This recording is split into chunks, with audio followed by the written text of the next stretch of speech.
Welcome, everybody. Thank you for coming. We have a special speaker I've known for a while. It's Dr. Ken Keathley, who is the L. Rush Bush Chair for Faith and Culture at Southeastern Baptist Theological Seminary. He's also someone who is well-versed in Genesis. He seems to know all the different organizations. If you're into understanding creation, there's BioLogos, Reasons to Believe, and you also Doc and Discovery Institute. Answers in Genesis too. Okay, yeah. Everybody. Yeah. So he has talked to everybody. I'm looking forward to this. I haven't actually heard him speak, so this is a special thing for me. So I'm going to open in prayer. Okay. Father God, we thank you for this opportunity to gather together. We ask you to bless Dr. Keathley as he would speak, and we ask that the Holy Spirit would just teach us several things that are new tonight. Lord, reveal to us your majesty, your wonder, your awesomeness. Help us to take that and to internalize it and to worship you more. We love you and we give you this time in Jesus' name. Okay. Thank you, Curtis. It is a privilege and a delight to be with you tonight. My name is Ken Keathley. As he said, I am a senior professor of theology at Southeastern Baptist in Wake Forest. And as Curtis mentioned, I teach systematic theology, which is a very broad area to teach. But I have a couple of areas of focus. And one of the primary areas that I have been dealing with for about the last 25 years has been in the doctrine of creation. And in the doctrine of creation, as a theologian, it has me involved with those who are looking at the way the Bible is to be understood in the light of science and how science is to be understood in the light of Scripture. So this puts me in contact with a lot of different organizations.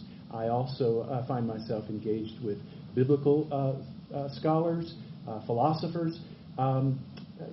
The Bush Center is a great place in which we will have a lot of those kinds of conversations, in which we will have everyone from young earth creationists all the way to evolutionary creationists all have a discussion and a dialogue. And the thing that I'm interested in, of course, as a theologian, I'm not a scientist. I just run around as a scientist. But as a theologian, the question I'm asking is what does the text say? But that's not all I have to ask. Whenever we look at the Genesis text, we actually have to ask three questions. First off, what does it say? And then second, what does it mean? But that's not the second question I want you. I really want us to look at tonight. What is the text doing? And you say, what's the difference? Well, think of what is we're pretty familiar with the difference between what someone says and what do they mean. I mean, think of the scenario where a teenage fella is laying asleep in the morning in bed, and his dad walks in the door, and he says, "The trash man will be here in 30 minutes." And he walks out. Now, what did he say? "Trash man's coming." What did he mean? There you go. We pretty well have this intuitive understanding of the difference between what the text says, what the text means. But then we have to ask ourselves the question, what is the text doing? There are a lot of times we have that distinction. Whenever at the marriage supper of Cana in John chapter 2, they run out of wine. And Mary, the mother of Jesus, says to Jesus, "They have no wine." Well, that's what she said. But what does Mom mean? In fact, he knows very clearly, what she means. But there's a third category, and what is the text doing? And an example of this, my wife and I like watching British murder mysteries. And they're great, whether it's Sherlock Holmes or Hercule Poirot or anything Agatha Christie. And I've been to England at least a dozen times, and I'm very disappointed every time I go, because according to those TV shows, about 1 out of every 4 Englishmen is a murderer. And I have been to a lot of teas and dinners and all kinds of things, and nobody's died yet. I just keep waiting for that moment. But there was one show that I particularly like, where you have this minister who is also who can solve crimes, and those are always fun. Well, in the story, you have the police captain and a lieutenant or a detective that's very resentful towards the captain because he was passed over for a promotion. And so he's resentful of that. But it also just so happens that the captain is having an affair with his secretary. And so it's time for the Christmas party, and everybody's there. There is the detectives, there's the staff, there are the spouses. And so you have the captain and his secretary and some others visiting. You have the captain's wife and some others visiting over here. And so the resentful detective is walking around, and so he walks over to the wife and he strikes up a conversation. And after talking to her a little bit, he motions over to the captain and the secretary where they're all talking about it. And he says, isn't it interesting how often they work late at night together? And then he walked away. And as he walks away, you could see the realization dawning on the wife what is going on. So what did he say? They work late. What did he mean? Anybody? Come on, y'all are. Something's going on. Yeah, they're having an affair. What was he doing? What he was. Act of revenge. He was using his words as a weapon. And so he was trying to destroy his boss and his life.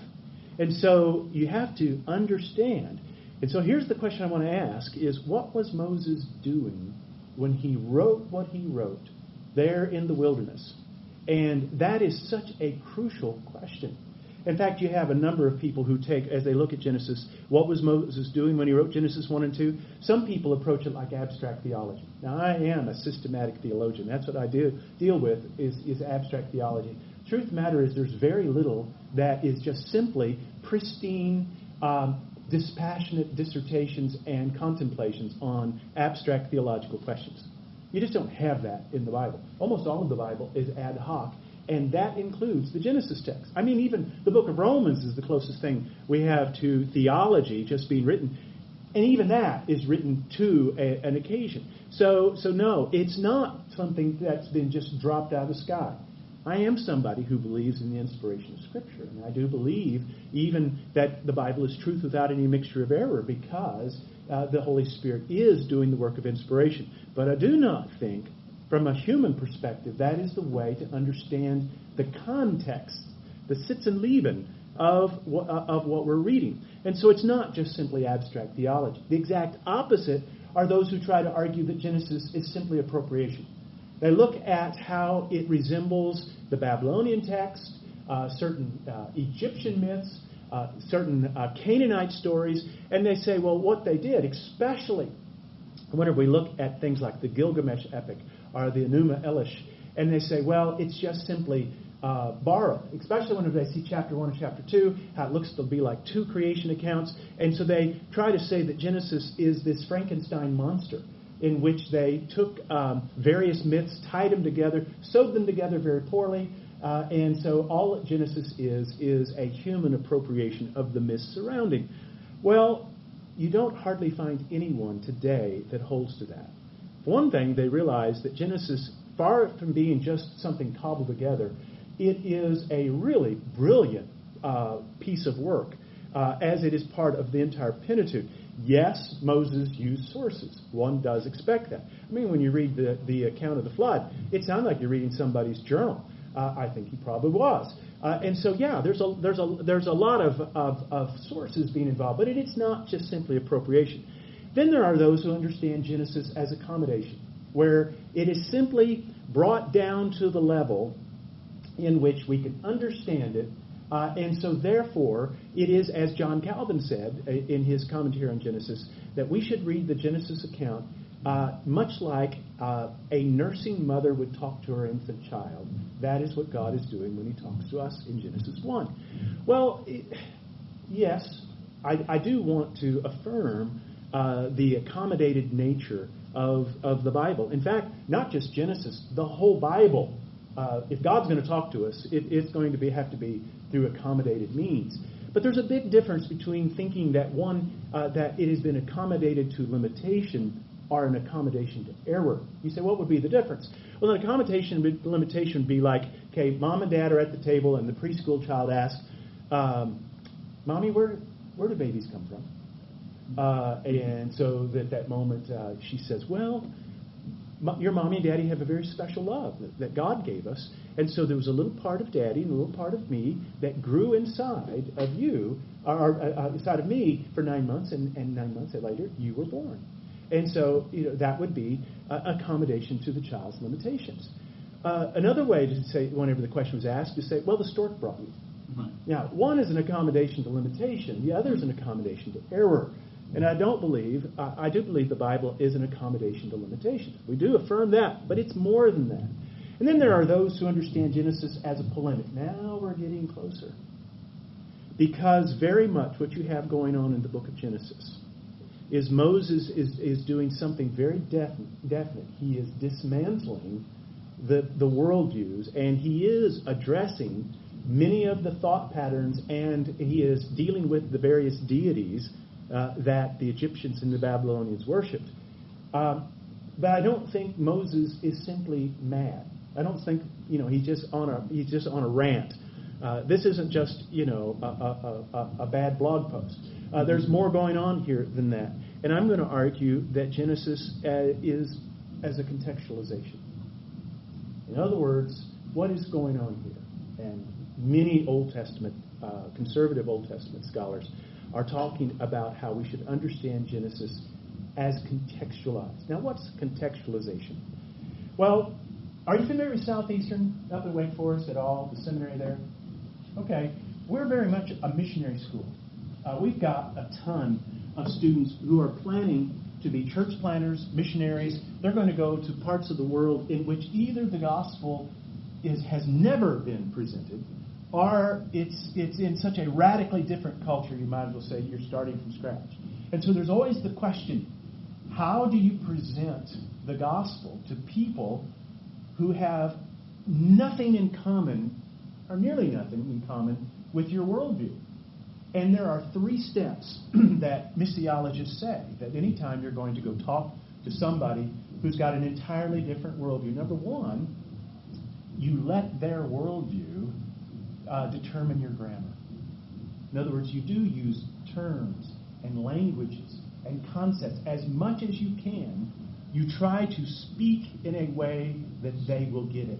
And one sees this in the Gospel of John. In the beginning was the Word, and the Word was with God, and the Word was God. Why did they use the word, the Logos? Because that was a very much in vogue philosophical concept of that day. So you have where they would use the concepts, terms, language of that day. Second, you let them determine the questions. In other words, you have to start wherever they are at. If you want to get them to wherever you want them to go, you're going to have to start where they're at, and you're going to have to use language that they understand. But the third thing is, even though, yes, you're using their terminology, and yes, you're letting their worldview determine what questions you're going to address, the third point is your answer subverts their worldview. In other words, you speak in terms and language they understand, you communicate to them wherever they're at, but your answers don't leave them there. You pull them to see things an entirely different way. And here's the point I'd like to get across to you tonight. And if I get anything across at all, I want it to be this. And that is this. You and I think more like Moses than did his original audience. We are products of Genesis. Genesis has had such a profound impact on Western thinking that we don't even realize just how marinated we are in just the whole idea of human rights. And I could just go down the list of all of the things that we take for granted as Western thinking, which it is definitely not the way Moses' original audience would have thought. Remember, Moses' original audience had spent 400 years in Egypt. They were totally marinated with pagan thinking. They thought like pagans. They acted like pagans. In Exodus chapter 19, you have where God shows up, meets them, says, I'm going to enter into a covenant with you. They say, fine, let's do this. Chapter 20, he gives them the 10 Commandments, and one of them is no graven image, no other gods. Moses goes up on the mountain. In less than 40 days, they're worshiping a golden calf. And they thought they were doing God a favor by doing so. Now, that lets you know that their thinking is so dramatically different from yours and from mine. And so what you have to understand is that Moses was a smashing success. He did such a good job in Genesis 1 and 2 that we have a difficult time putting ourselves in the shoes and in the mindset of Moses' original audience. And so tonight, in the few minutes that I have, I'd like for us to move in now to Game of Thrones mode. Have you all watched Game of Thrones? Okay. No? Never seen it? I haven't either. I wouldn't admit it if I watched it. I've never admitted I watched it. No. Anyway, let's talk about Genesis and how it would have been received in its original audience. And the best way to know this is how it interacts with some of the significant texts of that day. And so, let's talk about Genesis in the milieu in which it was in. First, let's look at the various cosmogonies and cosmologies. First one I want to talk about are the Egyptians. Did you know, for all of the stuff we have from the Egyptians, and all of the archaeological records and the written records and things we don't have a single creation account that from the Egyptian sources. What we have are a number of things, pieces and parts. But the recurring theme that we have, regardless if it's the Mesopotamian, or if it's the Egyptian, or the Canaanite, is that the created world came about by violence. And the gods came about by conflict and struggle. And so what you have in all of the other worldviews is that violence, world struggle, and domination is the name of the game. And that humans don't mean squat. That's the thing that comes through over and over again. So, where do we find creation accounts in Egypt? Well, we find them in places like the Egyptian coffin text. Like I said, there's a few continuous narratives. The texts that we do find are in magical texts, generally written on the walls of the coffins or in the walls of the pyramids.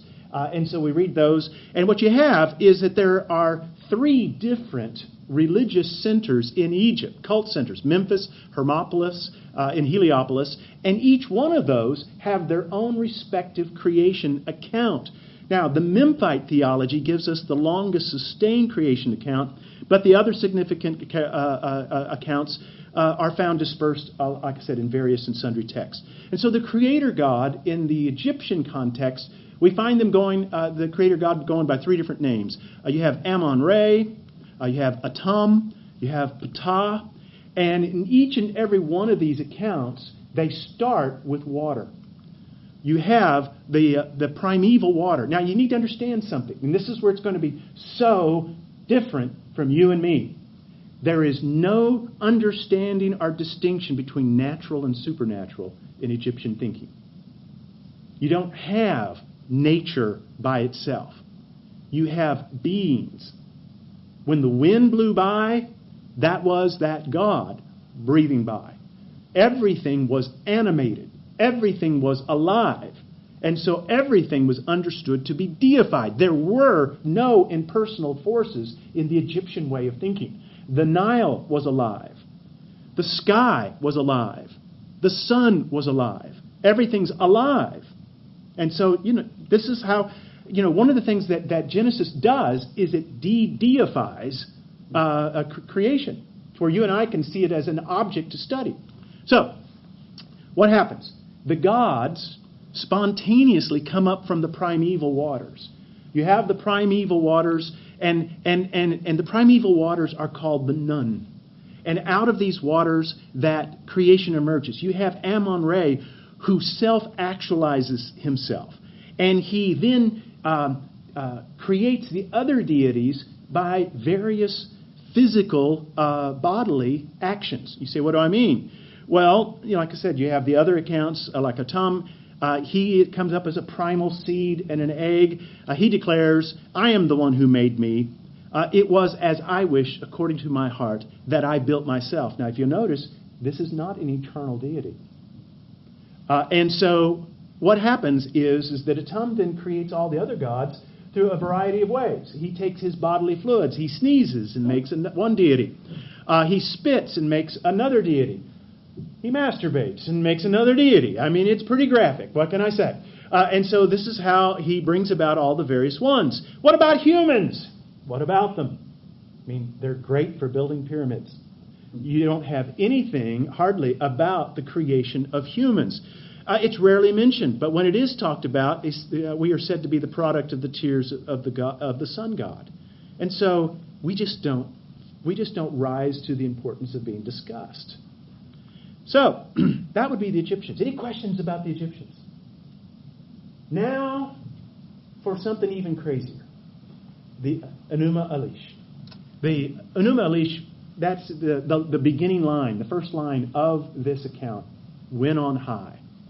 And it is a Sumerian account. The earliest texts we have are from about 1000 BC, but the account goes back to about 2000 BC. When you consider the Bible was written somewhere, or the Pentateuch is written somewhere between 12 and 1400 BC, you realize that the Enuma Elish predates what we read in Genesis. And so its account is comprised of several things. It is the story of theogony. By that, how did the gods come about? In the Enuma Elish, they say there were the two original deities, the freshwater and the saltwater. Apsu is the freshwater god, the male god, and Tiamat is the saltwater, the female god. You can get it. Here you have the male god, the freshwater, entering the saltwater, and therefore other deities come about. And so you have where the minglings of these waters produces a variety of gods. And you go book after book of all these various deities being created. So you have, Tiamat, and again, like I said, just like with the Egyptians, it starts off with water. And so as you have it starting off with water, then you have where they give birth to like Ea, who is the god of wisdom, and this god and that god, this goddess, that goddess. And then they have children, and so you have the third generations, and then you have another generation. So you have 4 generations of deities by the time we come around to the point where Apsu has had enough. He's sick of them. He can't stand it. They're too much trouble. So that brings up Theomachy, that is, the battle of the gods. For whatever reason, Apsu, the dad, decides, I want them dead. And so he decides he's going to kill his own children. Now, oops, I think he's locked. This young man needs to hear what I have to say. Come on in. Pizza back there. So what you have is that Apsu decides he's going to kill his children. Now think about this. This is the meta-narrative. This is the grand story that tells you what life's all about. You've got to remember what these things do. These accounts are intended to tell you, where did I come from, where am I going, and why am I here? And so that's what this is doing. It's a meta-narrative. And so Dad has decided to kill the kids. Well, Ea, who again is the god of wisdom, decides to put a hit out. And so he assassinates his own dad. And so you have where it's, like I said, it's a scene out of The Godfather, where the hit is put down and the old man goes down. Well, Tiamat she's outraged whenever she finds this out. And she's a much greater foe. In fact, she is able to develop herself into this enormous dragon. And then you have this account of what she does. She picks up she makes for herself a lover, a gigolo, Quingu. And so they then create this massive army that is horrific and terrifying, of various orcs and demons and dragons. I mean, you think, you've watched Lord of the Rings. Remember how they make the orcs out of the mud? Tolkien didn't just come up with that idea. He had read this very much. And so what you have is very much a cross between Game of Thrones and Lord of the Rings, as she has put together this enormous army, and all of the gods and goddesses are scared out of their minds. They are terrified. They know they are in such serious trouble that when she gets a hold of them, it's not going to be pretty. Which brings up our third thing, monarchy. Because this explains the rise of the god of Marduk as the god of the Babylonians. See, there's a great-grandson, Marduk. He is the baddest kid on the playground. He's tough. He's amazing. And so they go to him and they say, "Save us from Grandma. You know, she is coming with an army." I mean, they are wetting their pants. I mean, you read the text. This is how it's describing how they are just terrified as to what's getting ready to happen to them. Marduk says, "I can handle this. I am the man for the job, and I am up for this task. But we've got a deal. What is it? Well, once you put me in charge, I stay in charge. All of you will have to bow down and worship me, and be in obedience to me. I'll have to be, the strong man." And they said, "Fine, whatever it takes. We're good with that." And so this is how Marduk becomes the head of the gods, which also explains, and you got to remember, Marduk is the god of the Babylonians, and it explains how whoever is the king of Babylon, whether it's Nebuchadnezzar, whoever it is, it's perfectly fine for him to use you and an army of 500,000 to go murder 1,000,000 others, because all he is doing is emulating his god. And so this is the monarchy. Well, then we have finally cosmogony. How in the world did the creation come about? 10 books, and we still haven't gotten to the creation of the heavens and the earth. What happens is you have this extraordinary mother of all battles. I mean, he talks about skulls getting crushed, veins getting cut, bones being smashed. I mean, it's a graphic. Why somebody hasn't made a movie out of the Enuma Elish, I don't know, because it's a great story. It's terrible in all of the things it has to say. But what happens is that Marduk is, by his strategies, by his actions, he's able to outmaneuver Tiamat. Tiamat just gets more and more angry, and he's able to cast magic on her where she becomes huge and bloated. And as she does, he comes up on her and he shoots an arrow into her mouth, and it comes out the back of her head, and that's how he kills her. So he kills Tiamat. And as he kills her, he takes his knife and he fillets her, cuts her in half. And as he cuts her in half, the upper half he uses to make the heavens. And the lower half, the fertile part, that is the earth. And so the heavens and the earth are created out of a killed goddess. That is the Babylonian account. And so you have where it says, "He, Marduk, divided the monstrous shape, Tiamat, and created marvels from it. He sliced her in half like a fish for drying. Half of her he put up to roof the sky, drew a bolt across and made a guard hold it. Her waters he arranged so they could not escape." And so, so now the gods, remember all those little deities? All those who signed up? Yes, we'll do whatever you say. Well, Marduk's got a job for them. He says, "Okay, I've created this thing called, heavens and the earth, and somebody's going to have to take care of it. And so that's your job." Well, they got to where they hated it. They didn't want to have to take care of it. So they come back to Marduk and complain. "Look, we know we said we'd do whatever you said, but we're deities. We're really not supposed to be doing slave labor. Let's create some slaves." And so Marduk says, "No problem." So he and Ea, they still have Kingu. Remember him? That's Tiamat's gigolo. He was captured in the battle. So he's tied to a stake. They go over to him and they cut his throat. And as they slice his throat and his blood rushes out, that's where they make humans. That's where humans come from. It's from the slaughter of Kingu. "I shall compact blood. I shall cause bones to be.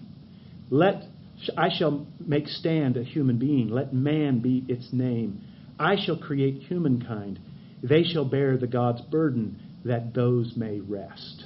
And so you see the idea of humanity again. It's the idea of being subservient slaves to the whims and the will of those in power. So The Canaanites, I'll just go very quickly. Yes, Greg. So when they create, or when Marduk creates the heavens and the earth, or before that, where were they fighting? Yeah, it is. There is the watery reality, and it isn't clear at all. It's just this metaphysical void. You know, what you have in what we have as the heavens and the earth did not exist as these things are going on. Yeah. Kind of mind-blowing. The Canaanite myths sounds an awful lot like Enuma Elish, and so I won't go through it, other than to say you have, instead of Marduk, it's Baal. You've heard of Baal, in the Old Testament. El, Asherah, Anat. What you have is, in the Baal cycle of the Ugaritic text, the sea goddess Yam, again, we got the water, she tries to take over the Parthenon from Baal. And so he defeats, kills, and then drinks her. And that's what happens. So then you have a creation account similar to Enuma Elish is given. So that would be, you got to remember, as Moses is writing Genesis 1, it just doesn't shock us. I mean, we're thinking, of course, in the beginning God created the heavens and the earth. That's what God would do, and that's what the heavens and earth would be like. And so we just kind of take it, for granted. No.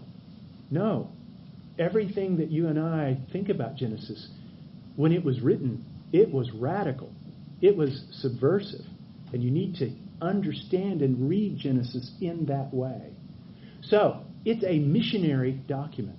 Because what Moses is doing is that he is trying to create a people of God out of the Pentateuch, out of these writings, that will fashion an identity that these are the people of Jehovah. And so, what would be the areas in which Genesis is like the other documents that I just talked to you about, and where would it be different? And what you find out is that the terminology, the concepts, when we talk about the deep, the darkness, all of that you read in Genesis 1 and 2, or verses 1 and 2, where in the beginning God created the heaven and the earth, and what was it? It was without form and void. And darkness covered the deep. This is language that you and I look at that and say, well, I wonder what exactly I'm supposed to do with that. They wouldn't have asked that question. That would have resonated very powerfully with them, and they would have understood exactly what he was getting at. So let's talk about the features that are in common briefly, because I really want to emphasize what he was doing that was so radically different. So, chaotic beginning. The ancient traditions do not start with nothing.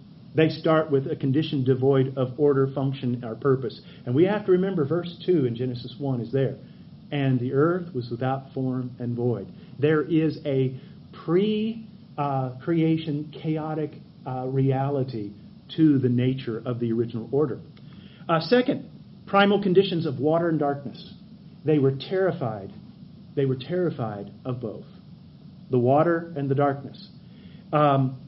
In all of the ancient Near Eastern texts, the sea represents chaos. And you got to remember, chaos was something they were afraid of. Just like you see in certain countries where they're so afraid of things so falling apart that they're willing to have a strong man take over and be in charge. They're very much like that. Because they live in a reality in which marauding armies can swarm in and wipe you out. They lived in an existential crisis as a normal way of living, in a way that you and I can't hardly get our head around.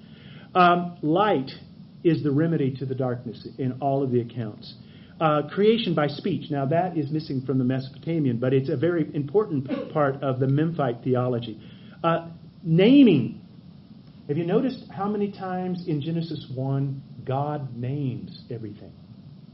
And he called the light day, and he called the darkness night. And it talks how he names things. What does it mean for God to name things? Think about it. What? His authority over it. Yes, exactly. This is something that we don't get because my name, your name, is just, they picked it out of a dictionary somewhere. I mean, maybe your name, has some kind of family thing, but it doesn't have nearly the significance in the ancient world that it had. Think of it this way: whoever will be the next president, when it was President Obama, President Trump, whoever the next president is, what they do after they're elected, they get elected in November and they're inaugurated in January. What they do is they name their cabinet. And, you will be Secretary of Defense. You will be Secretary of State. And you have where they are, he names his cabinet. That's what you have in Genesis 1. When God names everything, he's demonstrating his sovereignty over it. And so you have in Genesis 2, God creates the original couple. And what does God do with the animals and Adam? He brings the animals to Adam so that he might what? Name them. Now, it isn't just... how many times have you ever heard in Vacation Bible School where they'd say, God just wanted to see what kind of cute name he'd name. Who'd have thought Adam would call that long-necked thing a giraffe? Isn't that funny? No. There is a vice-regency being established about Adam. Adam has a stewardship. He has a creational mandate, and that is what's being exhibited in Genesis chapter 2. The separation of waters. What you have is the setting up of order. What you'll have, all of this separation going on. And I could talk more about this. The Egyptians believed the universe to be a limitless ocean above the sky, paralleled by waters under the earth. These had been separated by the god of the air, Shu. It came into being as the space in between them. And you have where it talks about the firmament, the expanse, the rakia. Which is the next thing. The Egyptian texts have the concept of a vault. The Mesopotamians thought it was something much more permeable. It's very clear that in Genesis you do have the firmament, but it's something that is metaphysical because things are able to travel through it. And it's not stopped by the fact that the firmament is there. And so seasons and calendar, the celestial bodies are for signs and seasons. If I had more time, I could talk on each one of these for about 30 minutes because each one of these are so very important. Just remember this. The ancients believed that the stars were alive and that the stars commanded your destiny. That's why astrology was so important and astronomy in the ancient world, because they thought these deities...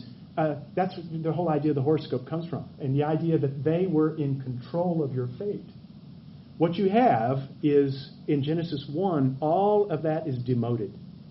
And I'll come back to that in a minute. And then you have people created out of clay, as you do have in the Egyptian account. And then the Egyptian Memphite theology, all of the universe is in the image of God. And that is not, you have that kind of thing in common, only it's focused upon humanity. And then the breath of life. In the coffin text, the deity claims, "My breath is in their nostrils, I guide their breath into their throats." And then rest. In each and every one of the accounts, and I only showed you 3 of them, we could have gone through another half a dozen. All of them have the deity at rest at the end. Only in Genesis, the rest has a very different meaning. For the various deities, they become involved in the creative activity to create a resting place for themselves. Now, what's the differences? So Moses is talking their language, and he has started where they're at. But now he's going to take them and lead them to something very different. First, Genesis is a cosmogony. It is the account of how the universe was created. In all of the other accounts, they are theogonies, how the gods came to be. You don't have any kind of God. You just have God as the brute fact. In the beginning, God created the heavens and the earth. So you have where God is the great I am. And so, whereas the deities come into being that are associated with the various parts of creation, there's the God of the hills, God of the cattle, God of the trees. No, Genesis has no other deities. That would have spoke volumes to them. Nor do you have any kind of development in God himself. He is transcendent. He has aseity. He is free from the created order. He is the one who caused the created order to be, and he's not dependent upon the created order in any way. Second, the other texts present creation as emanating in one way or another from the divine, are fashioned from divine materials. And this is so important. Genesis presents creation as distinct from the Creator. What you have is a deification of nature. In fact, the very notion of nature now comes about.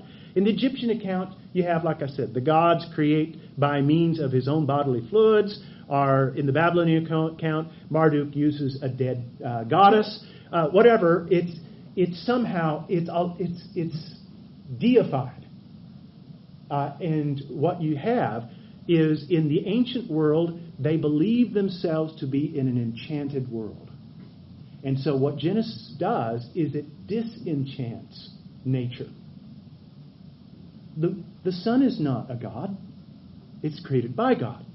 The moon is not a deity. It's created by God. And those stars that you thought controlled everything. Now, how many words in your typical English translation are given to the creation of the stars? Typically 5. He made the stars also. End.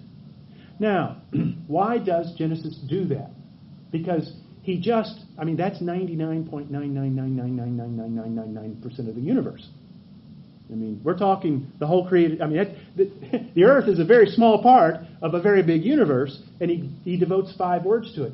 He's making a theological point to people who worship the stars. And so that's the thing one must remember when reading Genesis. So, Genesis presents God as distinct from creation and above it. So, one of the primary motifs, perhaps the primary motif in the ancient Near Eastern context, is they're all about warfare, conflict, struggle. In contrast, you have God serenely exercising his sovereign authority, and he calls all things into being. Even the darkness and the deep, he's in control of that. He's Lord over all of that. The Genesis presents God without equal and without opponent. Like I said, in the pagan cosmogonies, divine violence justifies human violence. What kind of world, think about this, if you live in an ancient Near Eastern culture, what is the proper order of things? The proper order of things is not peace, it's violence. The idea of desiring peace, it's an undesirable thing.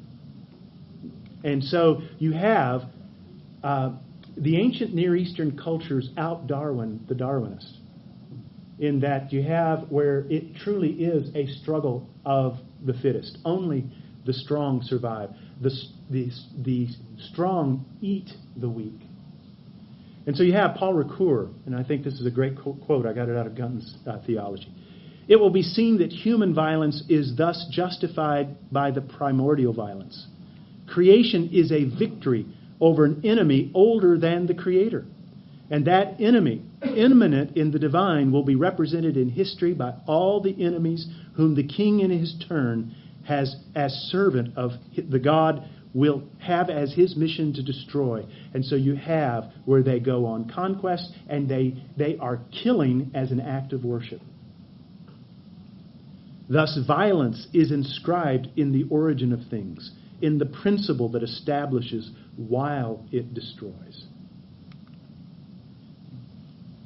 Genesis presents an entirely different ethic. Instead of us being mere slaves, drones, worker bees, God creates humanity as the pinnacle. Let us make man in our image. Male and female made he them. And he enters into a covenant relationship that is an ethic and relationship of devotion and love. And this is the ethic that is supposed to guide all of us. You shall love the Lord your God with all your heart, soul, and mind. And you shall love your neighbor as yourself. This is totally the opposite of everything that's being taught all the way around. And you and I just take it for granted because this is the way, of course, everybody thinks. No. It's, everybody talks about human rights and justice, and I'm all for that. I really am glad to hear people talking like that. We may have a discussion about where is the origin of human rights and what is the definition of justice and social justice. I think that's a great conversation to have. But let's recognize this is all because of Genesis 1 and 2. And so, this is in turn a very different ethic. So, fourth, the ancient Near Eastern cosmogonies present creation with divine components, like the sun, or the creatures in conflicts with the gods, the Leviathan. In fact, you have where it talks about how he creates the Leviathan in Genesis 1. Genesis presents God over all of creation, the sun, over the sea creatures. There is an inescapable indication that the author of Genesis was devising a conscious polemic against the mythological background of the day. And fifth, the ancient Near Eastern cosmogonies present man as created to perform tasks for which the gods were weary, were slaves. No, Genesis presents us as God's representatives on earth. The ancient Near Eastern texts see humans as slaves for the gods. Man is elevated in Genesis in a way that is completely absent from the ancient Near Eastern text. I like how R. Kent Hughes points this out. Each day of creation attacks one of the gods in the pagan pantheons of the day and declares that they're not gods at all. On day 1, the gods of light and darkness are dismissed. Day 2, sky and sea. Day 3, gods of vegetation and earth gods. Day 4, the sun, moon, and star gods. Days 5 and 6 dispense with the ideas of divinity within the animal kingdom. Finally, it's made clear that humans and humanity themselves are not divine, while also teaching that all, from the greatest to the least, are made in the image of God. So what is the conclusion that I want to give to you about Genesis? Using concepts that they would understand, Moses proclaims that Israel's God is completely different and distinct. I just fell there at the end here. So, what can we say here?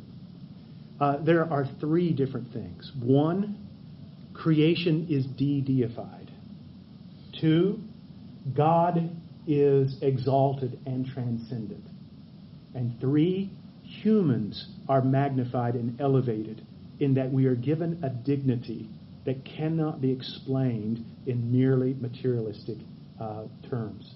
And so, those are, if you can come away from those with those 3 things, you're on your way of understanding what Moses is doing in Genesis 1. And so I don't think it would be almost too strong a thing to say that Genesis 1 and 2, he's doing evangelism. And understanding that will really help us. Whenever we then approach the science faith issue, let's understand Genesis correctly. And I think that'll help us in our approach. Thank you very much.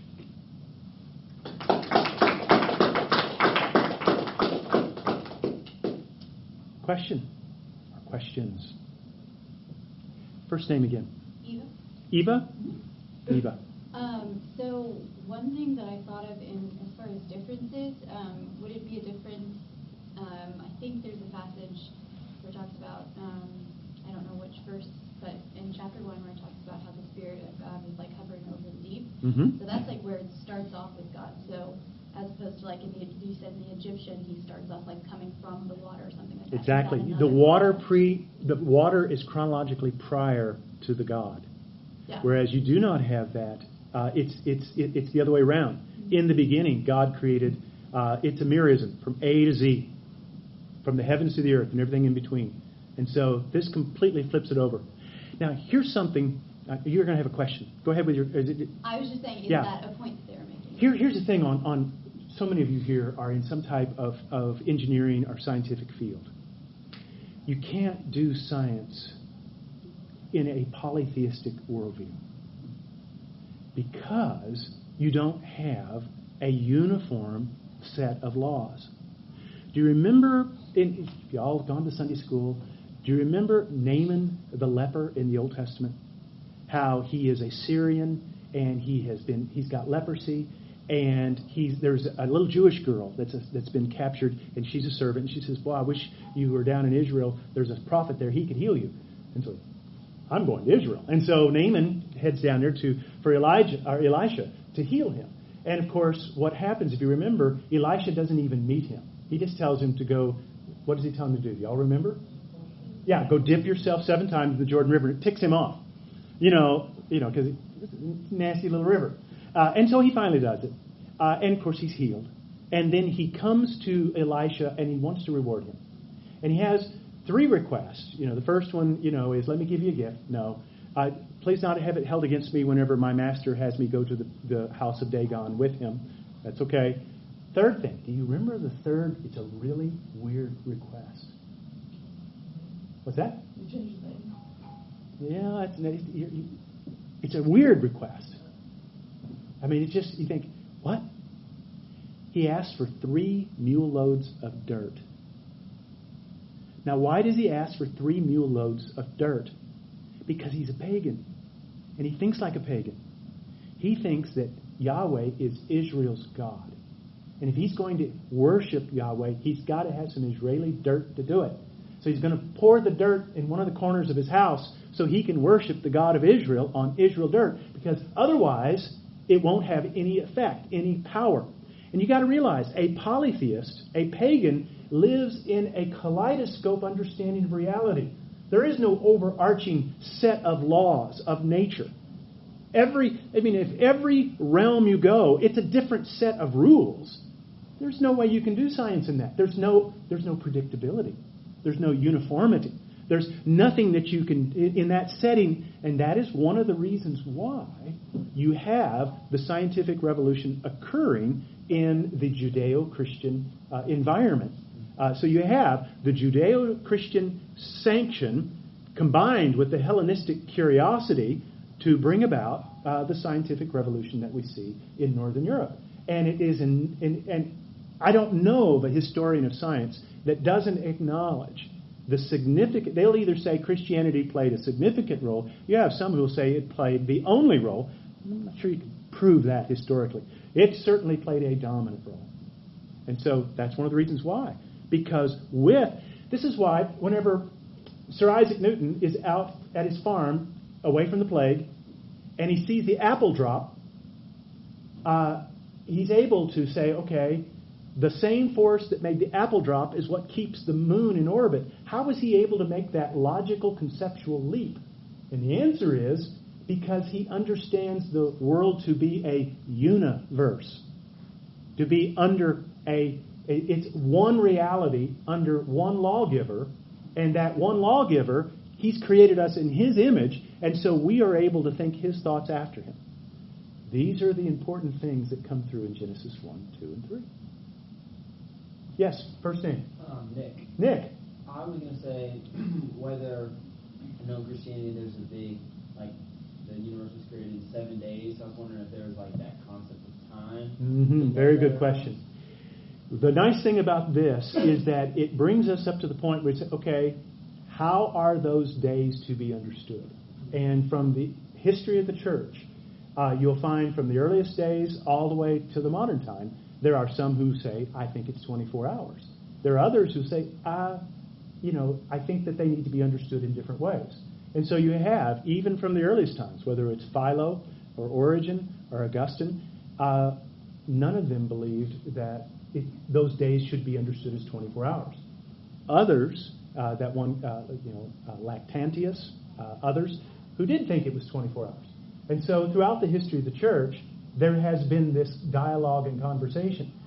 What is they will all agree upon is that the 7 days are to be understood as teaching us a very profound theological lesson. If you'll notice, in the beginning, God created the heaven and the earth. The earth was unformed and unfilled, according to verse 2. So what do you have in the first 3 days? You have God forming it. There's the water, He has the land, He has the sky. That's forming it. What does He do in days 4, 5, and 6? He fills it. He fills the water, He fills the land, He fills the sky. And so what is Moses saying? Remember, what is he doing? I do not think, the very fact that you only have 5 words given to the creation of the stars lets me know this is not an exhaustive scientific treatise. So what is he doing here? He's telling Israel, look around you. See the water? God made that. See the land? God made that. See the sky? God made that. You see everything in the water? God made that. You see everything on the ground? God made that. You see everything up in the air? God made that.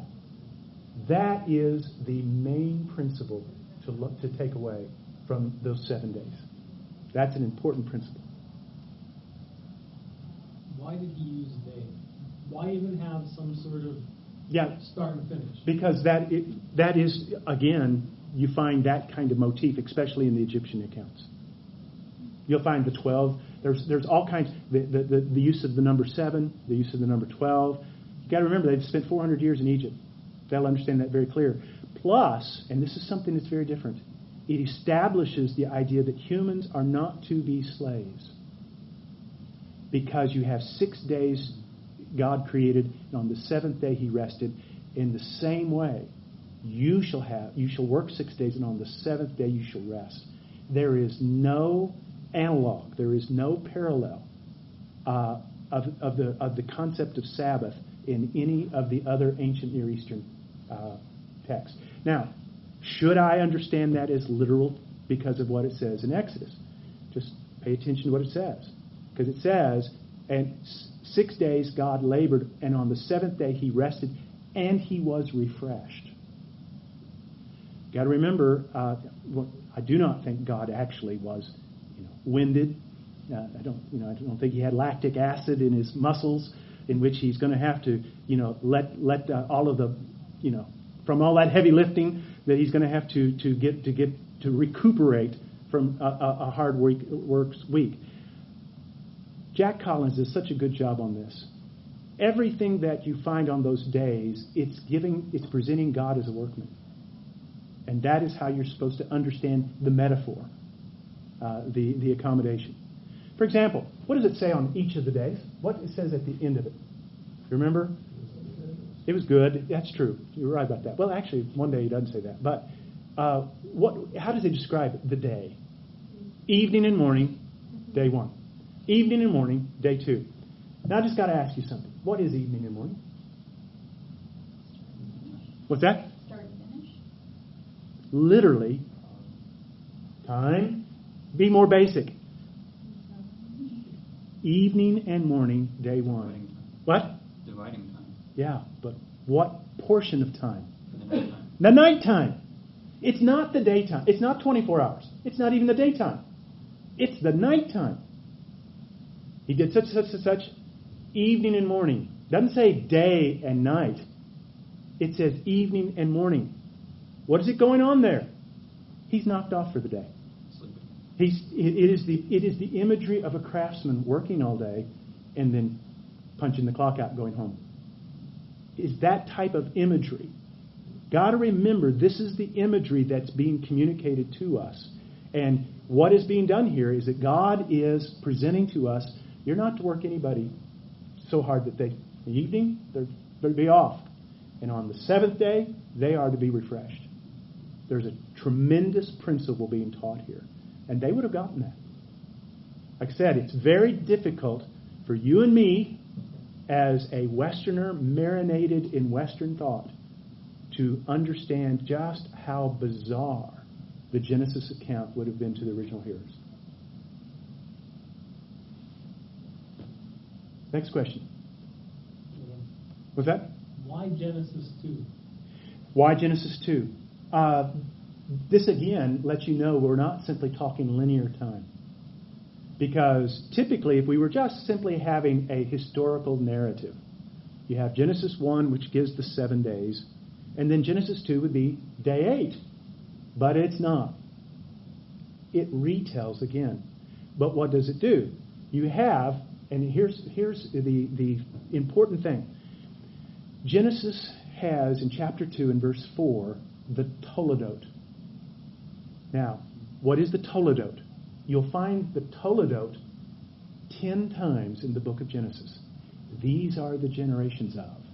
You think about that expression. And the Hebrew word is Toledot. And each one of those are chapter divisions. If we were to let Moses divide the chapters to Genesis, there would only be 10 chapters to it. You have 10 different sections to the book of Genesis. So what you have is that the account begins in chapter 2. So what is chapter 1? It's prologue. It's introduction. Just like John chapter 1. Now, does anybody remember how the Gospel of John begins? In the beginning was the Word, and the Word was with God, and the Word was God. Does that remind you of any other book? Genesis. He's doing that on purpose. And so you have in the Gospel of John, the first 18 verses are prologue. Just the overview, the grand, introduction. And then he moves into the story. Genesis 1 is the grand story, the overview. Chapter 2 is the beginning of chapter 1. But we don't say it that way. So that's why you have this, the one who created the heavens and the earth, now in chapter 2, moves down here to a garden. And the early Greeks, the early church fathers were embarrassed by Genesis 2. Because the idea that the God of the universe would get his hands muddy to plant a garden, it just seems so beneath him. And yet that's what you have. Yeah. Very different, different presentation of it's a great, the great act of humility. Yeah. What we have in Genesis is the anti-Marduk. We have the anti-Pharaoh. You look at the prayer of Pharaoh. The prayer of Pharaoh as he is coronated, he would pray to the snake. And he would say, that was, if you look at his headdress, he's got the serpent on his head, because the serpent was the deity that gives him power. And he says, as they fear you, may they fear me. And you have where it is pure, raw, ugly power. Genesis all the way up through the 4 Gospels. We have a deity who is indeed powerful. Goodness, look what he did to Sodom and Gomorrah. Look what he did to Noah's day. But you have this very same deity who truly has power, humbling himself to make man and then become man in the 4 Gospels. So, I'm not a scientist. And we'll let Hugh Ross and Mike, who's going to be here in the spring? Mike Strauss. I let them deal with the science because I'm not a scientist. But I do want to be in dialogue with them about the theology. Let's start right with the proper understanding of the text, and then let's work from there. Yes? So you don't have to do this if you don't want, but I'm going to ask anyway. Okay. No, I don't want to. If we were to talk about Adam and Eve and the snake, is there a particular, I'll call it metaphor, of that cultural context that would speak to? Yeah.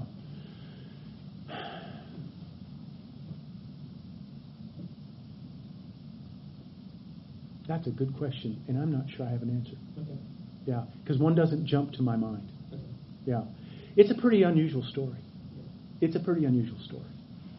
But I do believe in a historical Adam, and I do believe in a genealogical. I do think that all of us can find our origin in a man who lived in the Mesopotamian area. Probably, I guess, about 10,000 years ago. We had Joshua Swamidas with us this spring, and he's got a book coming out. He is at there in St. Louis. It's at Washington University.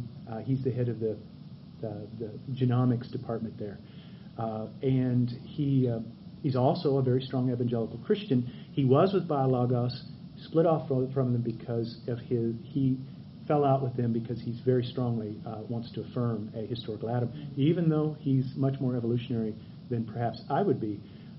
He really does a classically interesting, intriguing, and good argument for arguing for a genealogical Adam who is the ancestor of every one of us throughout the whole world. It's a fascinating piece. His book should be coming out next year. I encourage everybody to get it. What's his name? Joshua Swamidas. He spoke at the American Scientific Affiliation. He spoke at the DeBar Conference at Trinity. Very intriguing. He's got an article that makes the case. How much time do I have? Are we done? I'm not. I'm here. Maybe else going to go. That's fine. Yeah. Well. We're 5 over.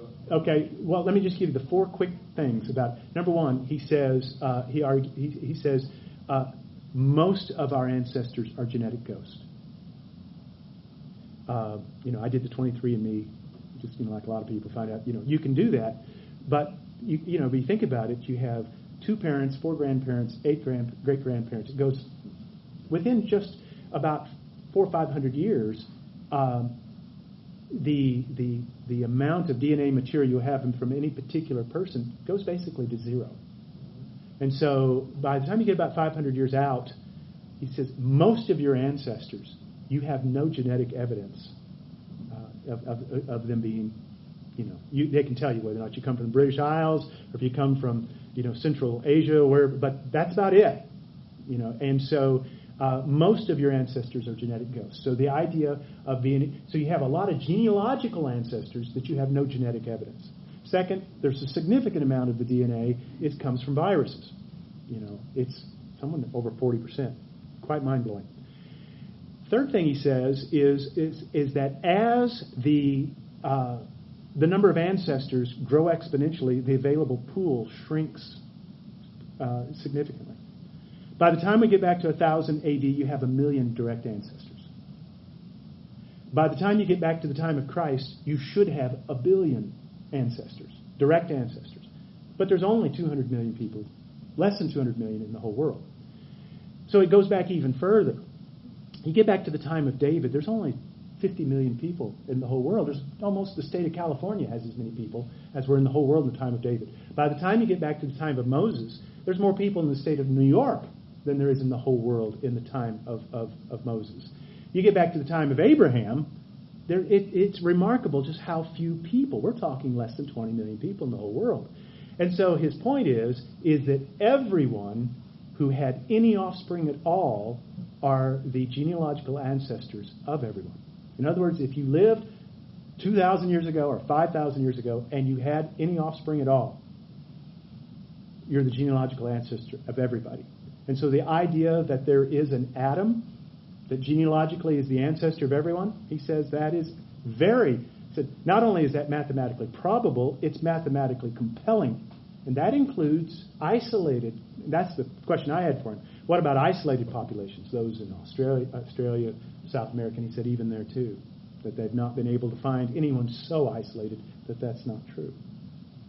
So, very interesting book that's coming out, and what he's arguing can be embraced by the variety of schools. Evolutionary creationists, old earth creationists, young earth creationists.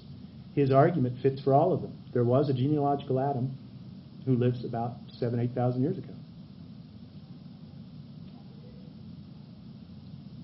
Yeah. Like I said, I'm not the scientist. You'll have to read his article. I have enjoyed this. I hope it's been a help to you all. And I'll be glad. I've got my card. I'll be glad to answer emails, things like that. And so thank you to Curtis for the privilege and the opportunity of being here. Thanks a lot. Thank you, Ken.